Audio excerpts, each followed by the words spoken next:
Mr. Chairman, the amendment I'm offering today would require that the CRS partner with the Government Publishing Office to publish selected CRS products on the GPO's website for public access. I want to be clear. This amendment only requires that a CRS product be made available if it is a CRS report or a CRS appropriations product. It does not include any official member-requested CRS products. Obviously, public trust in our government is at an all-time low. I come from Illinois, where 2 of the last 4 governors are in jail or went to jail. 2 of my last 4 predecessors are in jail or went to jail. Trick point, one of them is the same person. But you know what we're dealing with here, folks. With this in mind, how do you put this? The real cost of corruption, as we've seen it, is the loss of the public's trust. And how do we get that back? We get it back by being good examples, by acting appropriately, and being as transparent as we possibly can. You know what the public's saying. You know, what are you basing your decisions on? Why are you doing this? What are you spending our money on? In many cases, here we are putting out reports that we're spending $100 million a year on, and we're telling the public, you don't have access to them. Oh, maybe you do if you're willing to pay for it. There's a little cottage industry out there where you can go and pay for these things. And most of these reports are made available if you know somebody, if you know the report exists, if you know a staffer who has them, and they make them available. Look, it's time to elevate the debate in this country and allow the public to access the same neutral, unbiased, nonpartisan information that we in Congress rely on every day. Opening CRS to the public would empower our constituents with vital information about key issues, policies, and budgets we're debating here in Congress. Increasing government transparency and giving the public the tools they need to hold the government accountable. It is simply good policy to allow educators, students, the news media, and everyday citizens access to these reports. As I've said, many of these reports are available through third-party subscription services. They shouldn't have to pay for these. They already did. In the end, the reports often make their way online, but not in a comprehensive manner. All Americans should have equal access to these non-confidential reports, not only special interests or those who can afford it. I understand there is hesitation from some in this committee on making the reports available, but the amendment I am offering today with my colleague, Congressman Ridgell, addresses the concerns brought forth by members and CRS in the past. This amendment is based off of bipartisan, bicameral legislation that I have introduced with my colleagues in the House, and Senator McCain and Senator Leahy have introduced in the Senate. In fact, my legislation was crafted in consultation with CRS and GPO. As I mentioned before, this amendment only requires that a CRS product be made available if it is a CRS report. It explicitly states that it does not include any CRS product that is a custom product or service prepared for a member of Congress. Additionally, while these reports will be made publicly available on the GPO website at the discretion of the CRS director, authorial information can be redacted, ensuring the anonymity of each CRS staffer. While it has been concerned that the publication of the reports might lead to CRS being viewed as speaking for Congress, each CRS product would include a disclaimer stating these documents were prepared by CS exclusively for members of Congress. Finally, one of the primary concerns I have heard in this debate is that public access to CRS reports could weaken analyst protection under the speech or debate clause of the Constitution. Again, we have included language that would assuage this concern specifically with a simple disclaimer on each report. This amendment addresses each concern we have heard from members and CRS alike. Overall, my amendment requires CRS to publish its reports on a GPO website that can now serve as a one-stop shop for public information at a time when there is a serious void of accurate, objective, and nonpartisan information in the public discourse. This amendment would increase government transparency and give the public the ability to cut through the misinformation and bring the public a greater understanding of Congress. Mr. Regil. Mr. Reach. Yes, sir, Mr. Chairman. Thank you for the recognition there, and I appreciate my friend offering this with me, and I appreciate his leadership in this matter. And he covered, I think, really the technical aspect of this, so I'm going to be concise just to point out that I think this is one of these things that are just really common sense.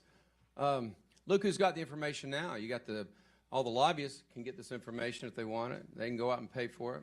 The people who actually paid for it, the American people, they can't get it unless they know to reach out specifically and directly to their own congressional office. Now, if there was something that involved national security, I wouldn't push this amendment, of course.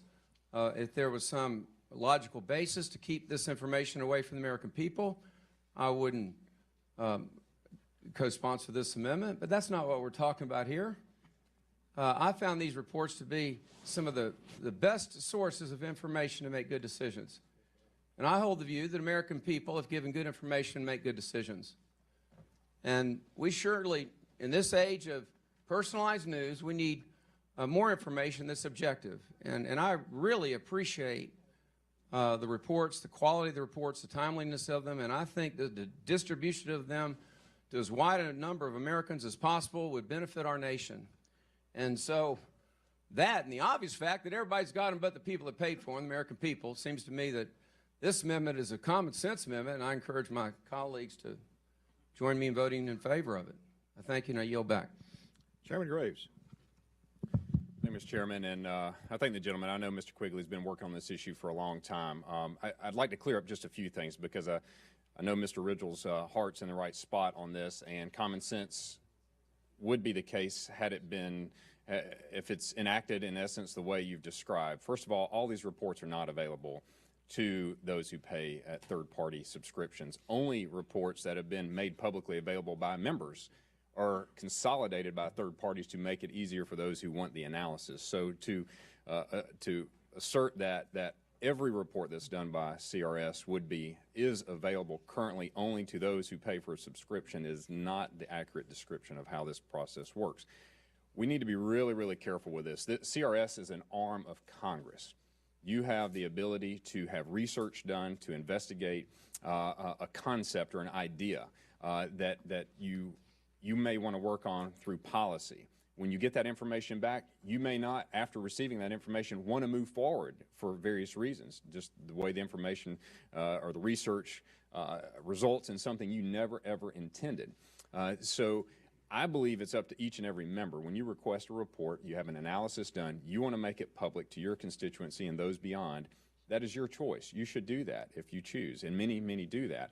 But to all of the work and research that's done that is for members of Congress, that is not made publicly available because it's not being used for any purpose or for some reasons may be held privately because of confidential information. I believe that still should remain where it is in the realm of Congress. So let me just caution us on this. I know the intentions are great. They really are good, but members are already making these reports publicly available, and they can continue to do that, and I'd recommend a no vote. Will the chairman yield just a minute? It's an important matter. I visited the Library of Congress and CRS and got briefed on this matter. And I hold the chairman in high regard. But what I heard directly contradicts that. Inasmuch as this information, they were telling me it's almost simultaneously made available to the public. Now, if that's not true, I won't push this matter. But that's my understanding from 3 senior members of the staff there, that this information is simultaneously made available. And if there's a reason, if there's a national security reason, if there's something that's truly proprietary that would harm our nation in some way, obviously that can be withheld. But the common sense information about our budget or any of these other things, to me, this ought to be widely distributed. So I respect the chairman. If there's a question of fact, then I'll pivot. But I thank the chairman and the senior chairman for the opportunity to speak on this matter, and I yield back.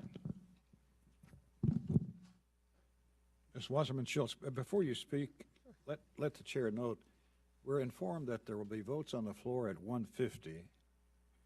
It's important, imperative that we finish these bills before we go vote. So with that in mind, can all of us agree to keep our remarks at a minimum? Say 3 minutes. Is that agreeable? How much? 2 minutes. 3 minutes. Ms. Wasserman Schultz. Thank you, Mr. Chairman. And with tremendous respect to Mr. Quigley, I rise also in opposition to the amendment. I've been a longtime supporter of congressional transparency. Many of us on this committee have been, but it's critically important because it's critically important for the public to know how we make our laws and how we are serving them. Even with the cuts sustained in this bill over the years, this bill has funded an important transparency effort to provide congressional information in bulk XML format. That initiative is ongoing as more data is being provided in this format, making it easier for outside groups and developers to analyze congressional data and provide that analysis to our constituents. We were all in agreement that this was an important transparency move to make, and it was the right thing to do. But I have serious concerns about changing the role that the Congressional Research Service plays as a congressional support agency, as the chairman has pointed out. Factually, these reports are not immediately made available. They are made available at the discretion of a member of Congress, which is where that discretion should remain. CRS is a part of the policymaking process. We rely on them for nonpartisan, objective research on a wide variety of topics.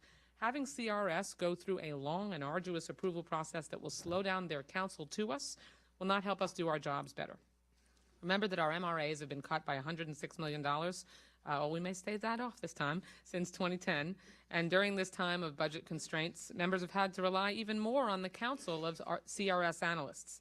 In many ways, they're an extension of our own staff, and we should not do anything to change that dynamic, especially not on an appropriations bill. I know the gentleman has a pending bill on this topic with the authorizers. We should not be making a snap decision here on the spot in the Appropriations Committee. This is obviously something that requires careful thought, and the authorizing committee is where that thought belongs. Now, while I disagree on the merits of both this amendment and that legislation, I believe each member should decide how the Research Service can best serve their needs. Going through the authorization process is the right way to give all of our colleagues a voice in that decision, and with that, I oppose the amendment.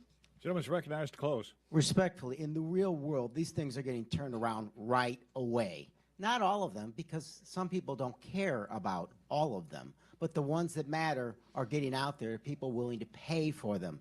Folks, transparency isn't easy, but let's just remember, they don't trust us in Congress. This is the easy one. You want greater transparency, greater accountability? These reports the public pays for that we're basing our decisions on. So answer this question. The constituent looks you in the face and said, reports I paid for Congress as a whole, you're not releasing because? Thank you. Question is on the Quigley amendment. All in favor say aye. Aye. All opposed say no. No. Noes have it. The noes have it. The amendment is not agreed to. Insufficient number. All right, recorded vote. Clerk, we call the roll. Mr. Adderholt. Mr. Adderholt, no. Mr. Amedee. Mr. Amedee, no. Mr. Bishop. Mr. Calvert. Mr. Calvert, no. Mr. Carter. Mr. Carter, no. Mr. Cole. Mr. Cole, no. Mr. Crenshaw. Mr. Crenshaw, no. Mr. Cuellar. Mr. Cuellar, aye. Mr. Culberson. Mr. Culberson, no. Ms. DeLauro. Aye. Ms. DeLauro, aye. Mr. Dent. Mr. Dent, no. Mr. Diaz-Balart. Mr. Diaz-Balart, no. Mr. Farr. Aye. Mr. Farr, aye. Mr. Fattah. Mr. Fleischman. Mr. Fleischman, no. Mr. Fortenberry. Mr. Fortenberry, no. Mr. Feelinghuisen. Mr. Feelinghuisen, no. Ms. Granger. Ms. Granger, no. Mr. Graves. Mr. Graves, no. Dr. Harris. Dr. Harris, no. Ms. Hero Butler. Mr. Honda. Mr. Honda, aye. Mr. Israel. Aye. Mr. Israel, aye. Mr. Jenkins. Mr. Jolly. Mr. Jolly, no. Mr. Joyce. Mr. Joyce, no. Ms. Capter. Ms. Capter, aye. Mr. Kilmer. Mr. Kilmer, aye. Ms. Lee. Ms. Lee, aye. Mrs. Lowy. Mrs. Lowy, no. Ms. McCollum. Ms. McCollum, no. Mr. Palazzo. Mr. Palazzo, no. Ms. Pingree.